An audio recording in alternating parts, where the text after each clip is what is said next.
Good morning and welcome to the first of our webinars today, the BCC webinar on Southeast Asia. My name is Marilise Saghbini. I'm based at London Chamber of Commerce, which is one of the 52 accredited chambers here in the UK.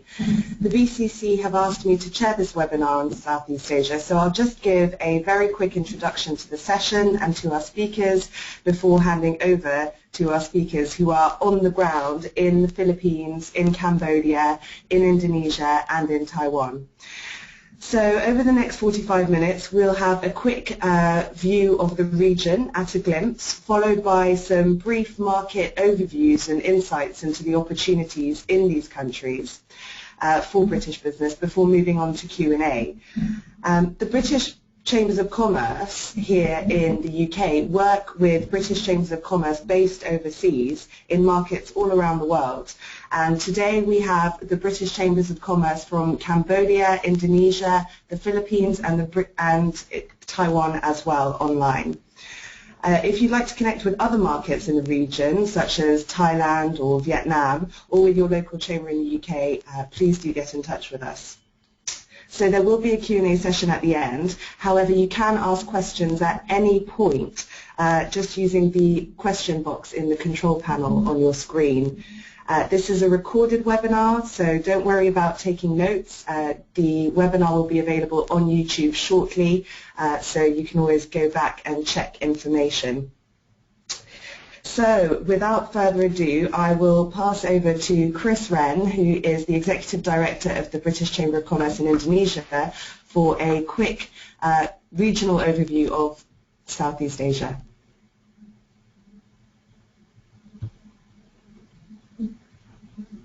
Thanks very much. Good morning, everybody. I think before I go into the first slide and give a few trade and investment highlights, I'd first of all like to just give a little bit of background as to the connectivity of the BCC conference, or British Chambers and British Business Groups in the Southeast Asia region. We originally got together with the purpose of sharing best practice, so that chambers would be able to really strengthen the value proposition of our respective members, and also to have a better information flow between the different chambers. This seemed to become very, very sensible, because what we were finding is that many of our core members, in fact, also had operations or interests or were trawling in and out of each of our respective countries. So therefore, there's a lot of commonality between us as the players. So if we could move to the trade and investment slide first of all.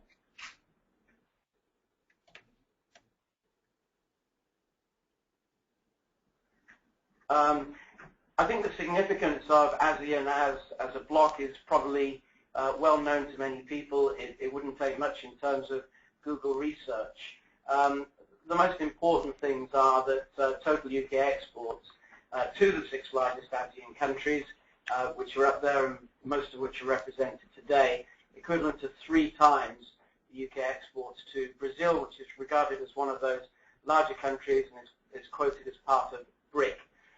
Twice the size of India, which everybody seems to have been racing into as a market, and 50% of the size of Japan. Probably the most important thing is that total UK exports of goods and services are rising more rapidly to ASEAN than to any other bloc or region. Also, ASEAN as a bloc needs to really be compared to that of China or Japan or India, and again, service exports to ASEAN are rising by comparison to those 3 main countries in the Asian region. Next slide.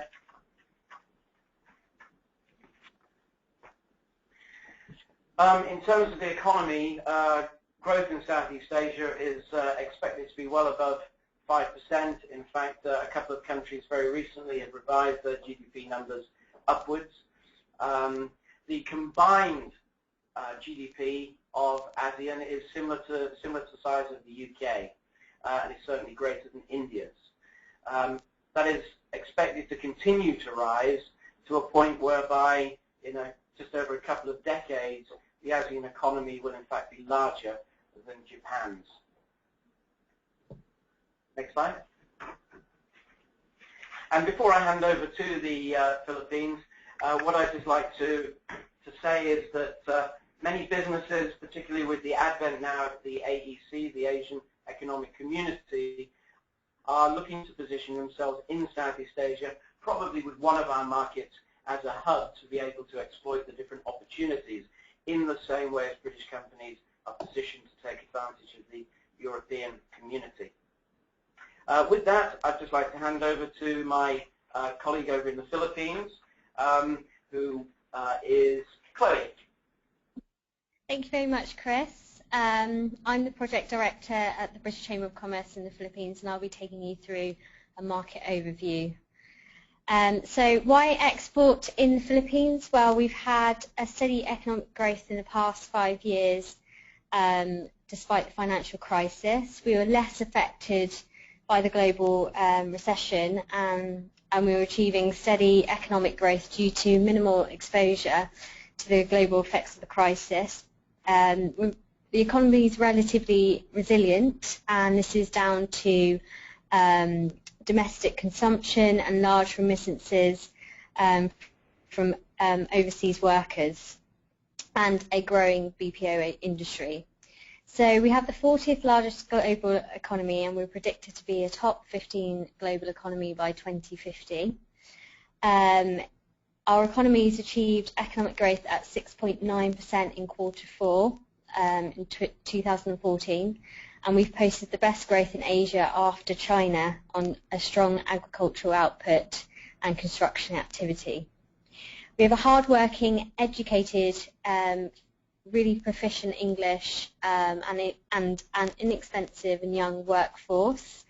The young workforce are the driving force for economic growth, unlike any other countries facing the issue of an ageing population.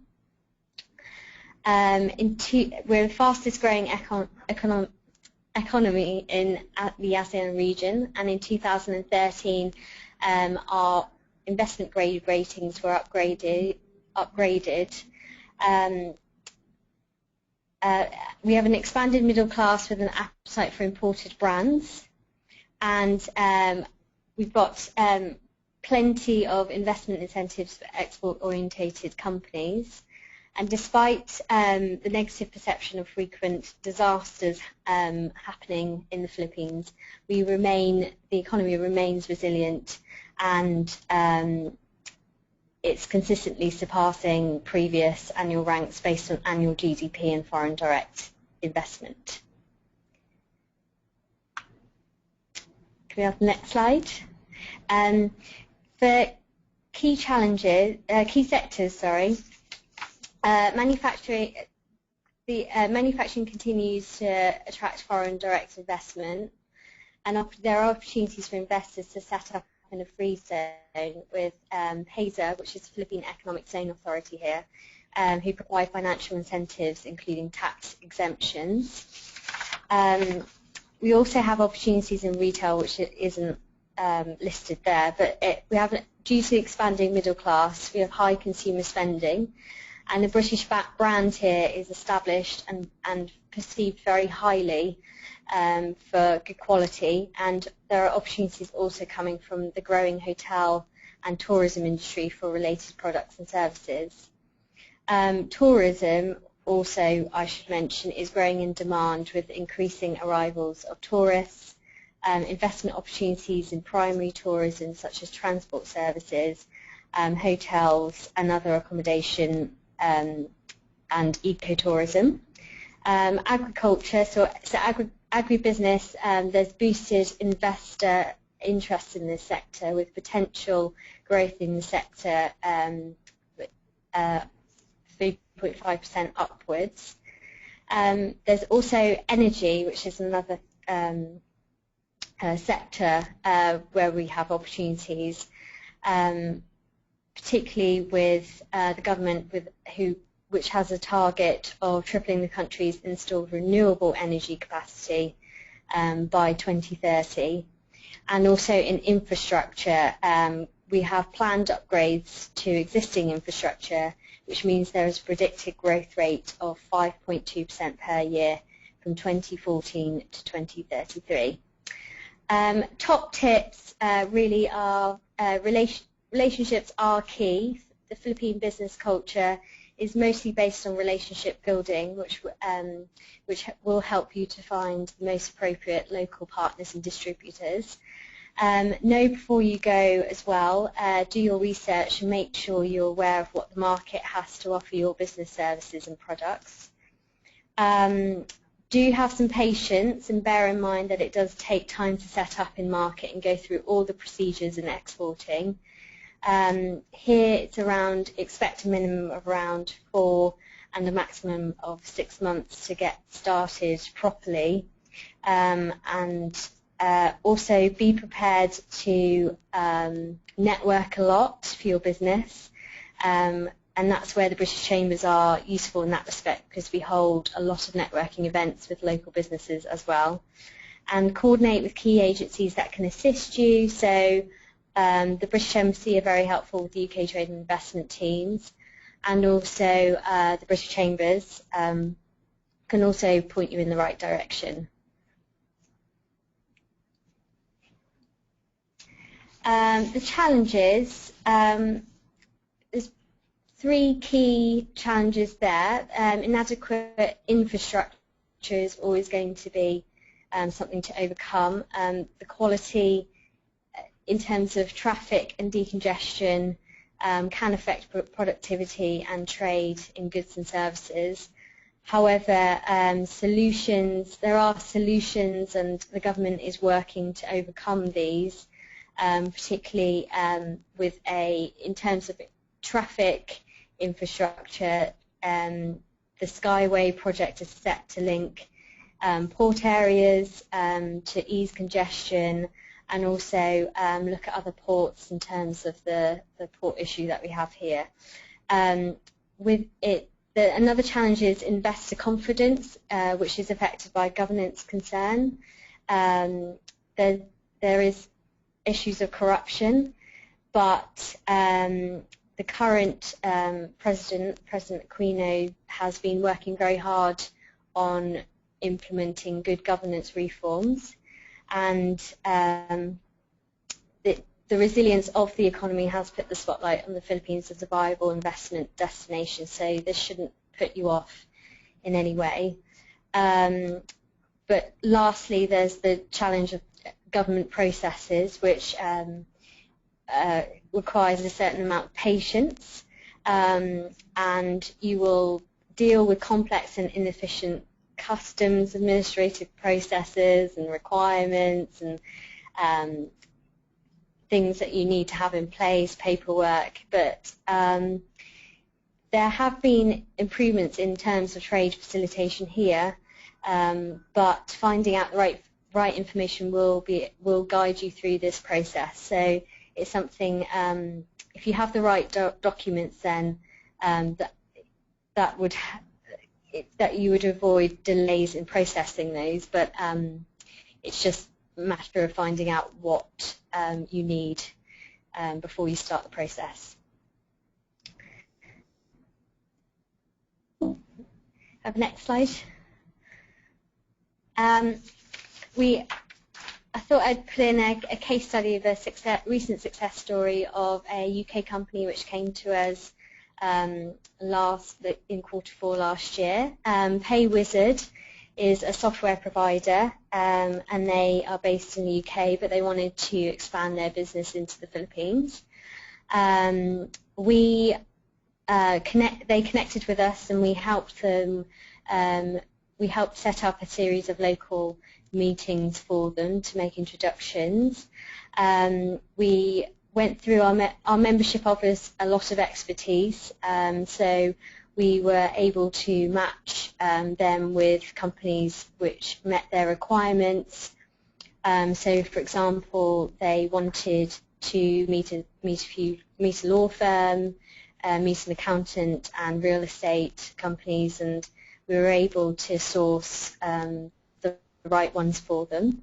And now a successful result from that is PayWizard is now in its initial stage of setting up offices here, and that is a direct result from our assistance to them.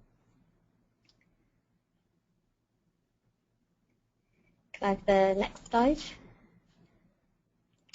Finally, resources. The British Chamber of Commerce here can help you if you're interested in exploring this market.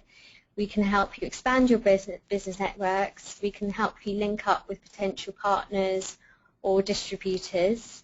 We can also suggest networking events which the Chamber runs, or local trade shows that you'd be able to get involved in if you made a market visit over here.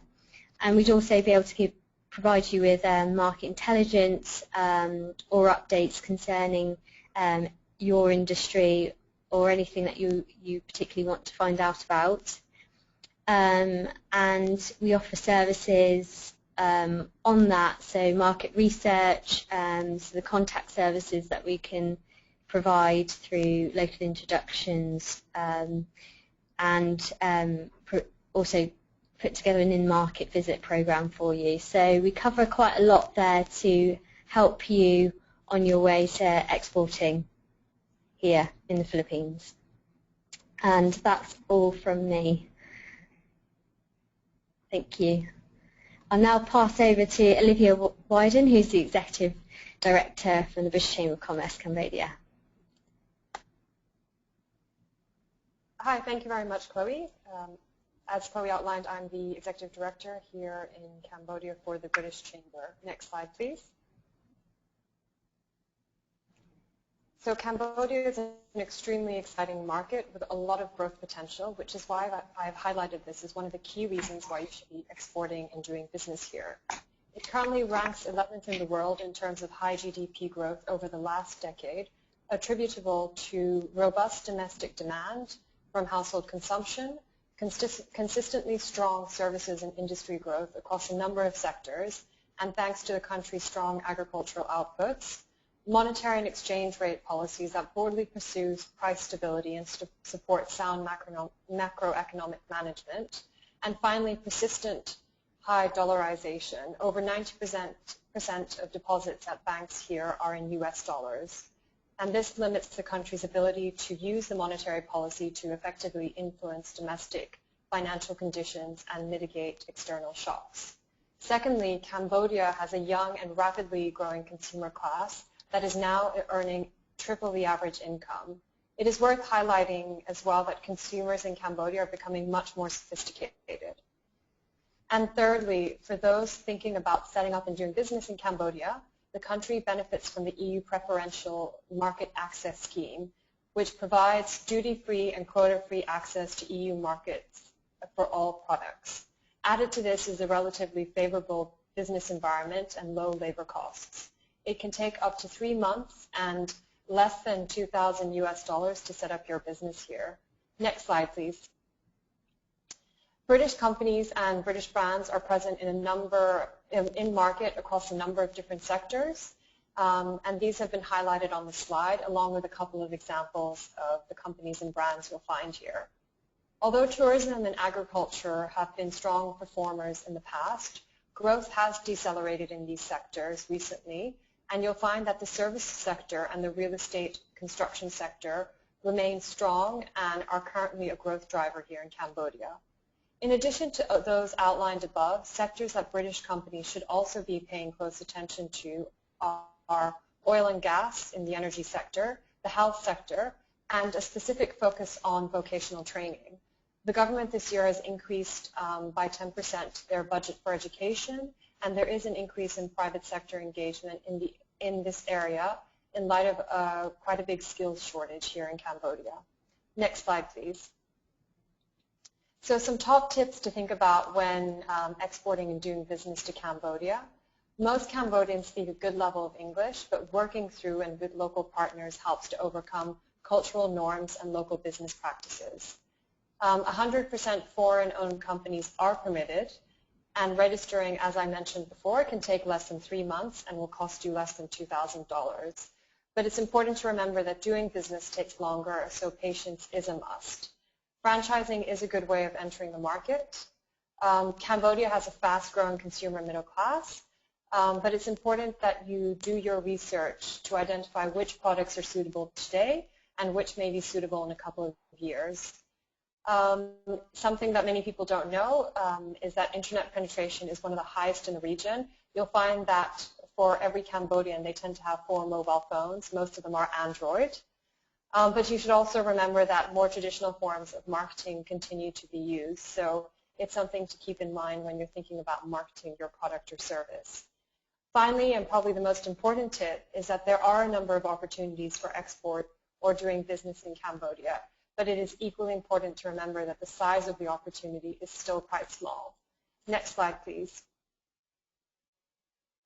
So in terms of challenges and overcoming them, I've highlighted 3 key challenges that were identified in a recent report by the World Bank and the Asia Development Bank.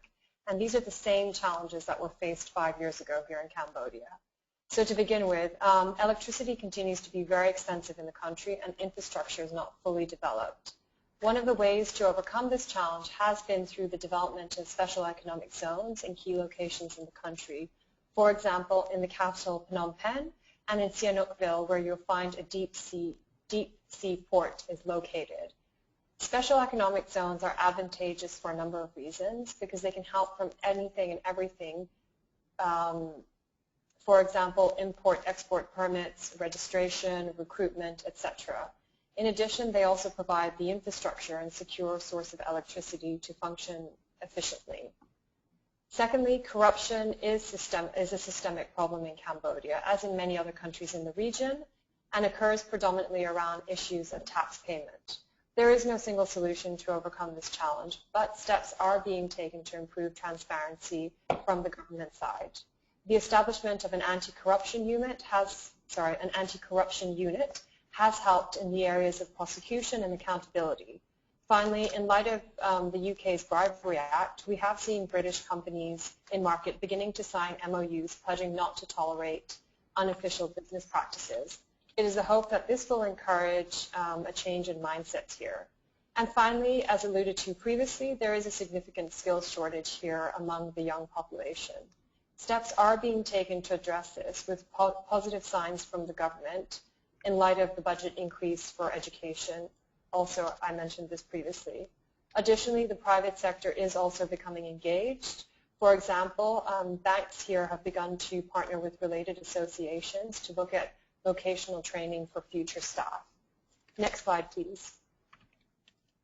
Finally, I'd like to highlight some success stories of British companies who have entered the market, both big and small and from different sectors. So to begin with, I wanted to highlight Brunties Cider. So Brunties first visited Cambodia, or the founders, on a holiday in 2010 and found they couldn't find a really good pint of cider. Consequently, they began brewing their own cider in 2013 at a brewery here in Phnom Penh. And since the production of their first bottle, Brunties Premium Cider is enjoying fantastic success across the whole of the country, being now the #1 cider brand in Cambodia. Moreover, Brunties have begun to export to Thailand, South Korea, Vietnam, Hong Kong, and Laos, and are now looking to enter Japan, Indonesia, Malaysia, Singapore, and the Philippines. So from a small SME who entered independently, we have Prudential Life Insurance, one of the largest life insurance companies that approached the Cambodian market by partnering with a local partner. So Prudential launched operations in country in 2013, establishing a long-term strategic distribution partnership with Cambodia's largest retail and commercial bank, Aklida. Aklida Bank would provide its customers with access to Prudential products through its network of 238 branches and offices across the country. Consequently, Prudential today is the 3rd player in Cambodia's nascent life insurance industry. And finally, I'd also like to add the British architectural firm TFP Farrells, who designed Phnom Penh's first A-grade building, the Vatanak Tower, shown in one of the previous slides on why you should be exporting and doing business in Cambodia. This has really helped to promote the UK's potential in the construction and real estate sector, along with the involvement of the Royal Institute of Chartered Surveyors in the country to develop Cambodia's first health and safety standards in the construction sector. Next slide, please. So below you can find my contact details for any further information. You can either contact myself or contact the head of UKTI here. You can also visit us on our website or find us on Open to Export, Export Britain, and .gov.uk. We're here to help you with any questions you may have. I will now hand over to Chris in Indonesia. Thank you very much. Thank you very much, Olivia. Back again. Good morning again. If we could go into the first slide.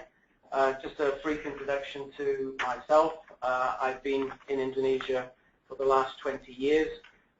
So as Executive Director of the Chamber, I offer an awful lot of insight into doing business in this particular country.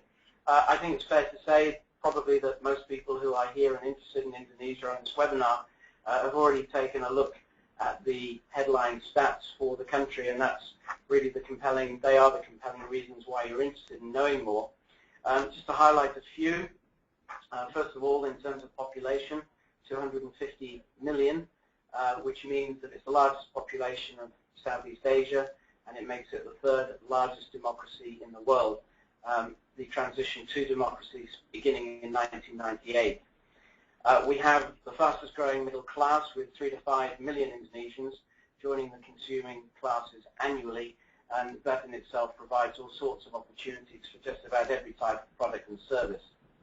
GDP has just been revised upwards to 7% on forecast for 2015, and as a country it's been extremely resilient during the global recession, and the main reason for that is the fact that 62% of GDP is in fact domestically driven. Something not commonly cited and not commonly picked up on is Indonesia being the only permanent Southeast Asian member that is part of the G20. That makes the country extremely well positioned in terms of influence, not just regionally but also globally, perhaps relevant to the fact that it is the largest Muslim population in the world too. So as we look at the ASEAN bloc, and mentioned earlier, to be treated as a bloc, I think, for British exporters and those looking to position into Southeast Asia, Indonesia represents around 50% of the bloc, and therefore I would say it is worth a reasonable pitch to be a hub for anyone moving into the region. Next slide, please. But of course, if it was all easy pickings in Indonesia, and we've had an awful lot of inquiries over the last couple of years, in fact an unprecedented number of inquiries based on those headline stats, but of course that when one starts to drill down, we see that what appears to be low-hanging fruit isn't necessarily that low-hanging. There are many, many challenges to overcome. The licensing situation is fraught with a number of constant changes, it's time-consuming, and there are complexities where there's a need for interface between central government and local regions. There's a fair amount of uncertainty when it comes to the legal framework, which is still developing and maturing. The regulatory environment has been challenged, particularly in the context of extractives over the last couple of years. Infrastructure has remained underdeveloped over the last 5 years, in spite of there being over 200 registered projects available. Very, very few have actually come to fruition, and I think I'm correct in saying not one involving an international partner. So the underdevelopment of infrastructure adds an awful lot of time and cost, making logistics a very, very considerable consideration when considering market access and the distribution of products around what is a very, very large country. As a chamber, we have just released our third Business Confidence Index, the BCI 2014. This time we've expanded it and not just taken in British businesses that were already here in Indonesia, but also included our European counterparts, from Eurochamp, the Dutch, the Germans, and French as well. And 250 plus respondents from the BCI, apart from citing the first 3 items as being barriers to achieving the potential that's available in a market like Indonesia. Another one that they cite is the issue of human resource. It's the acquisition, the development, and the retention of good talent in a pool that remains fairly small in spite of the fact that there are large numbers of graduates. Next. With a population of 250 million, against the backdrop of good, stable, consistent GDP growth, and a middle class growing at 3 to 5 million, it's really impossible to suggest that any sector that you might represent does not have a chance of market access or some success in Indonesia. So what we have here are some of the sectors which we can cite as being obvious success stories. In terms of education, a number of partnerships are now prevailing with some key universities, and particularly in the postgraduate and informal education area. Financial and professional services are very well represented. Our biggest banks, HSBC, Standard Chartered, are here, and also the Prudential last year became not only the largest international insurance provider, but the largest insurance provider in Indonesia. Of course, a lack of development in recent years would suggest an awful lot of opportunity in the space of infrastructure. In spite of being hampered by regulatory issues, oil and gas remains buoyant. Healthcare, again, with the rising middle classes, with the introduction of the equivalent of a national health service, albeit at very low and rather crude levels at the moment, but a commitment to develop that. There are opportunities there. There are 28 malls in Jakarta alone, so the retail space is a very, very big space, and many of the biggest British brands can be found on the ground floors and in prominent spaces. The energy sector. Again, Indonesia is a country that does not have enough energy to meet its own demands. In and around the Jakarta area, there are from time to time blackouts, and there are certain businesses, factories in particular, just outside Jakarta, that are being provided with incentives to actually do a significant amount of their production outside peak times at weekends and beyond 6 o'clock in the evening.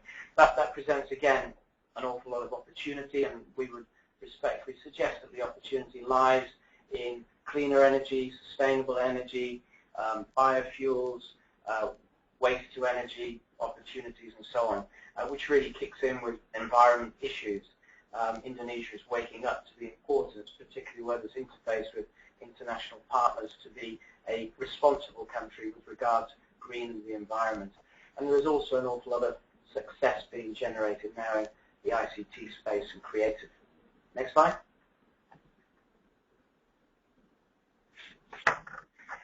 So in terms of top tips, many companies come and visit Indonesia once. I think they come for 3 or 4 days, and I'm sure they leave knowing that a whirlwind has been created around them, but not quite sure knowing what it all means for them. It's very, very important to take a strategic view when visiting Indonesia. It's not a place to visit once, but a place to commit to visiting maybe 2 or 3 times in the first year. Research is also important, and we as a chamber can assist with that. Finding the local right partner is very, very important, particularly as certain sectors, certain type of businesses are not open necessarily to international direct foreign investment. So finding a local partner in terms of who the distributors might be, who the agents might be, very, very important. And those types of findings are not going to be had in a short period of time. They're developed or decisions are arrived at because of the development of long-standing relationships with local people. Like with young people generally, consumer taste is constantly on the go, constant moving, and it's very important to have a finger on the pulse and to be able to know what current trends are and to be able to respond to changes in those trends also. With that, Indonesians love bargains. The price structure for another block might not necessarily work and be the same, or the strategy relating to price in Indonesia, important to be price sensitive. I mentioned earlier that this is the largest Muslim population in the world. With that, a relatively conservative approach to social, local business etiquette, the need to adapt and learn. Also, networking, you can't do enough. Some of the best information comes from the unofficial insiders that themselves might, in fact, be people that simply have an awful lot of street wisdom that they can share with you and sort of take you beyond the rules and the regulations and how business is really done. And I suppose all of that adds up to the need to be extremely patient. And given the time that it's going to take to do all the right things, the message is that a strategic commitment needs to be to start that journey now. Next slide. So to look at some success stories, and I won't go through this long list, but in terms of the education space, universities are having success, the different charters are having success also. Financially, East Spring Investments have had success in Indonesia. Oil and gas, BP, in spite of the difficulties with the regulatory environment, committed to further investment. Shell has also committed. Wood Group, that is an extractive supply company, has also been awarded contracts. In the healthcare space, just about anything has an opportunity, but Nelson's and their Arnica Cool Gel is one of the recent winners. In retail, we have recently celebrated the opening last 12 months or so, New Look, TM Lewin, and I know there are a number of other British retailers that are queuing up to take space in the different malls. I'd never ever heard of what Shaun Sheet was until this presentation, but I understand that's a big creative and media success. Next slide. So I would just like to close by saying that the British Chamber of Commerce in Indonesia has a huge, huge reservoir of experience available to anybody looking for insight in relation to its market access at any level and in any sector. Our board alone has over 200 years of direct experience, and we've got a very, very buoyant and very engaged membership. With that, just to let you know that we're here to help. We're happy to provide video conferencing on sectors and to develop and drill down to more meaningful answers to very, very pertinent questions as you assess which country to attack next as far as Southeast Asia goes. My colleague is Karen Butterfield, and the details for the two of us are there up on your screen. Thank you.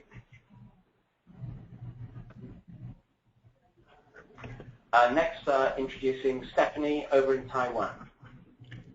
Thank you, Chris. Good morning from Taipei. My name is Stephanie Wu, and I'm the Business Development Manager at the British Chamber of Commerce in Taipei.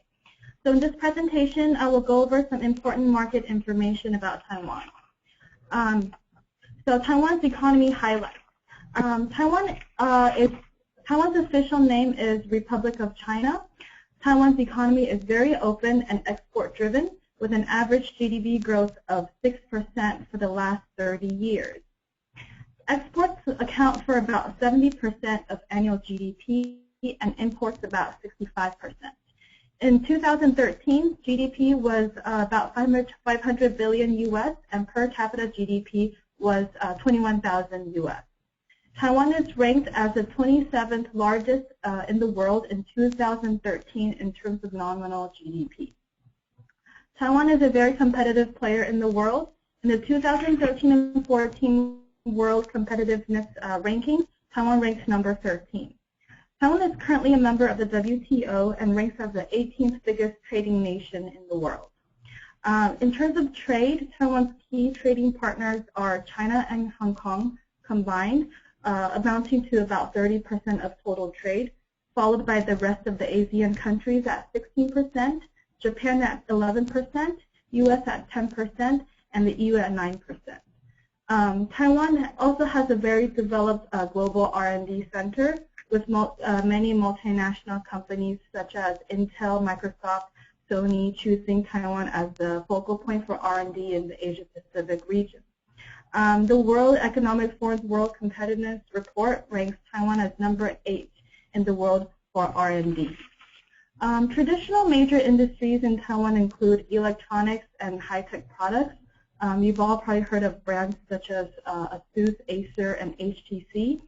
Other traditional industries include machinery, textiles, plastics and chemicals, and bicycles.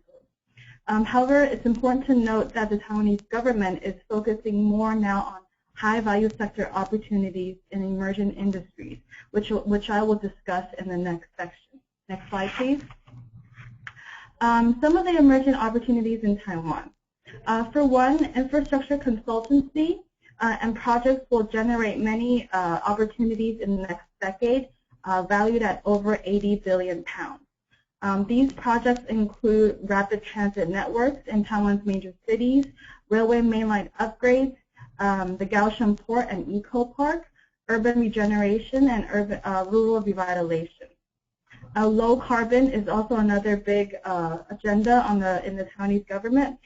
Over the next 2 years, the Taiwanese government will invest more than 50 billion pounds in promoting the green economy. So in this case, there are opportunities for UK companies in green energy, energy conservation, installations, and electric vehicles. The expansion of the cultural and creative industries in Taiwan is also another priority sector. And there are opportunities for UK businesses in product design, branding, packaging design, brand counseling services, and architectural design. On the Taiwanese official agenda, they're promoting 6 emerging industries, which you can see from their website. It's biotechnology, green energy, culture, creativity, medical tourism, healthcare, and high-end agriculture. And there's also other opportunities in nuclear decommissioning and renewable energy. Not to mention other industries such as smart vehicles, smart green buildings, and cloud computing. Next slide, please. Now I would like to go over the top reasons for exporting into Taiwan. Taiwan is strategically located at the economic center of the Asia-Pacific region, and it can serve as an excellent stepping stone for businesses that also want to do business in China and the greater Asia-Pacific region. Taiwan is located within easy reach to major commercial ports in the ASEAN countries. Just to give you an example, sailing time from Kaohsiung, which is Taiwan's largest port, to 5 of the largest Asian Pacific ports in Hong Kong, Manila, Shanghai, Tokyo, and Singapore is just under 2 days. Taiwan's pro-investment policies are also another great advantage for investors, and free competition is strongly encouraged in this economy. Qualified foreign companies can obtain listings on the Taiwan Stock Exchange by listing their shares or just issuing Taiwan depository receipts. Taiwan also has a well-developed cluster of industries with a highly educated and skilled workforce. Moreover, there's abundant amount of capital in Taiwan, and it is also the second largest offshore RMB center, second only to Hong Kong. It's also important to note that Taiwan has a very sound legal environment with comprehensive protection of IPR. And it is ranked amongst the most competitive economies in the world by the IMD and the WEF. In addition, the London-based Economist Intelligence Unit currently ranks Taiwan as the 13th best place out of 82 economies in the world to do business over the next 5 years to 2019. Next slide, please. I just want to go over some additional resources for you if you're interested in this market. First is the Invest in Taiwan portal. This is a dedicated investment promotion website, which is operated by the Department of Investment Services, and it offers a wide range of information on investing in Taiwan. The second is the Taiwan Investment Guide. It's published by the Ministry of Economic Affairs for foreign companies, and it was released in 2013, so it contains very up-to-date information as well. Last but not least, I want to highlight our BCCT Advisor Network. What this is comprised of BCCT members from various industries that are willing to provide free advice to UK companies interested in this market. So if you go on our website, you can actually see the companies that are listed there, as well as what free advice they're willing to give. This concludes my presentation for today, and I would like to hand this back to Marilise for Q&A. Thank you.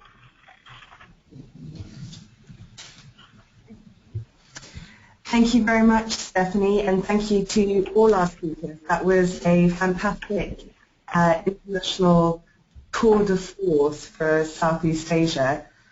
So as Stephanie said, we're going to take a couple of questions. We're pretty much out of time, so if we don't answer your question, we will follow up with you offline. Couple of questions. First one perhaps for Chris in Indonesia. We've had a question saying there were lots of sectors listed as opportunities for Indonesia. What would you say is the top one? What would you say is the golden sector for Indonesia? Thanks for that, putting me right on the spot. Actually, it's impossible to say that there is one in particular.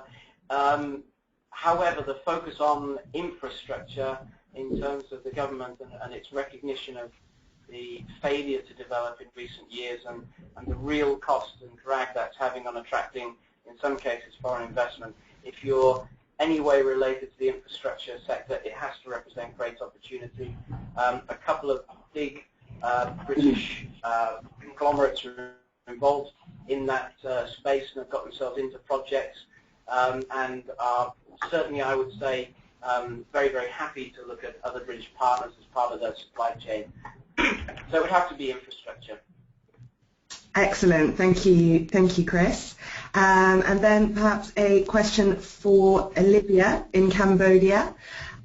We've had a question asking, is it possible to have your business meetings in English, or would you need an interpreter, and how can you access support if necessary?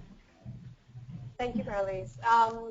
As mentioned in my slide presentation, most Cambodians here speak a very good level of English, and English is the business language. So really, translation or translators is not a problem. In any case, if you feel you need some assistance, we're here to assist to find a translator if that's what you're looking for. But we have found that generally you can conduct a business meeting in English here in Cambodia.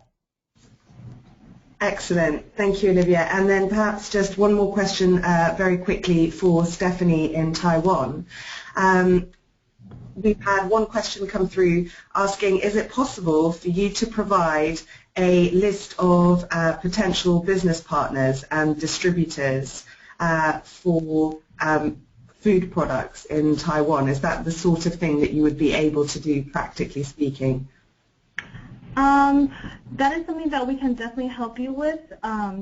We usually refer such assistance to our advisors or advisor network that are in the industry. Another way that we also help is we're co-located with the British Trade and Cultural Office, and they do have their economic and prosperity team usually sit in with our meetings when we have inquiries like this. So we both would try our best to help our clients find distributors and set up meetings for them. Great, thank you for that, Stephanie. Right, without further ado, we will wrap up this session.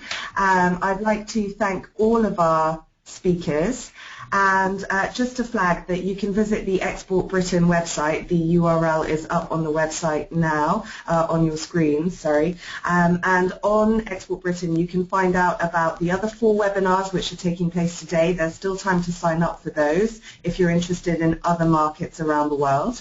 And you can also find out about the wide range of international trade support that's available, whether that's connecting through your local chamber here in the UK, finding out about specific country events or trade missions where we actually take you out to market.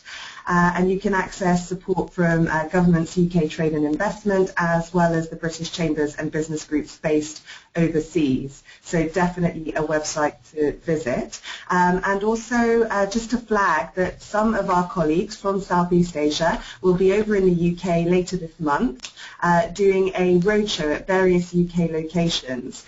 So you will have the opportunity to meet with them, and you can find details about these visits on Export Britain as well. Also, another event to flag, if anybody is in London next week, the British Chambers of Commerce Annual Conference will be taking place on Tuesday. There is still some room for registration. The link is online now, bccconference.co.uk. For that, there will be, this is an excellent opportunity to meet a lot of chambers across the UK, as well as hear from some of our business and political leaders in this country. And a final reminder, a window will pop up at the end of this webinar on your screens just with a couple of questions, and it would be great if you could answer them for us so that we can make sure we give you the best possible follow-up. So without further ado, thank you again to our speakers and thank you to our participants.